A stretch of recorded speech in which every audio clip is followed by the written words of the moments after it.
Hello, people of the internet, and welcome back to Rashman Productions, where I talk about everything comics, movies, and superheroes.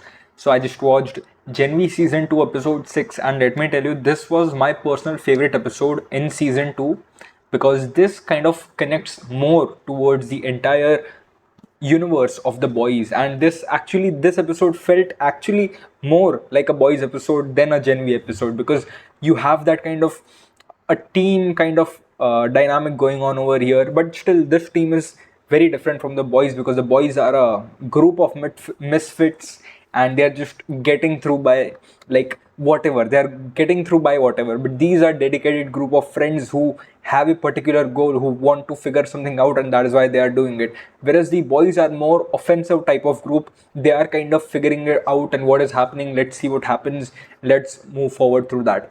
And in this episode, Giancarlo Esposito also returns as Stan Edgar. So he makes his return as Stan Edgar in this episode, who was actually the CEO of What, and afterwards Homelander took control of it. So we also get to know from him that Marie Moreau is actually on a level with Homelander, and even Homelander is Project Odessa. So only two survivors are there from Project Odessa, which is Homelander and Marie Moreau. Even though their power sets are different, but Marie Moreau is literally one of the strongest soups in the boys universe, and it has been established very clearly that she is one of the strongest soups in this universe.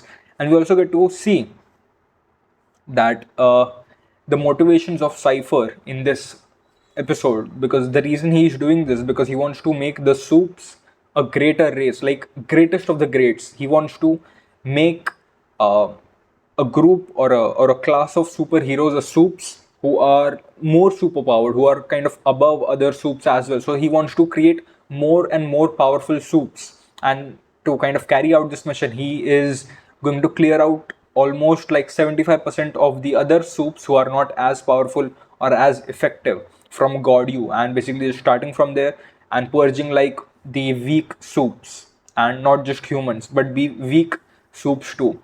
And so yeah, again, literally a very interesting episode. Personally, we also get to know that there is a limit to Cypher's powers. Like there is a limit in especially in this episode where you know he isn't quite so he's only able to control a weak mind, a fragmented mind. If you kind of oppose to it, if you have a strong mind, if you kind of hold on to a thought or like something that you want to hold on to, then you can kind of oppose Cypher's kind of control, which was interesting to know. And also uh, this, of course, now we have just two episodes left to the finale, and I believe this is going to be the last season of Gen V, because then the last season of The Boys is coming, so they might, I mean, end that story, or I mean, who knows. Anyways, so of course, both of these teams are different. The boys are different, and they are different. But now this is kind of leaning more in towards the universe of this boys. So during the first season and even the start of the season, it felt like, yeah, it is happening in the universe of boys, but it is on a kind of a lower scale. It isn't as connected. The boys universe things are happening here, and this is happening here. It's not as much affecting it.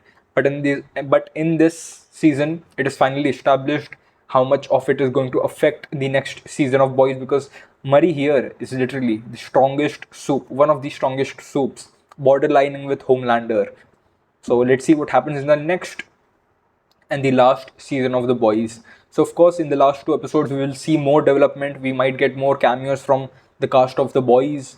So yeah, let's see what happens in here. And there is a very beautiful thing that the Gen V series does better, in my personal opinion, than The Boys, and it is the showcase of trauma.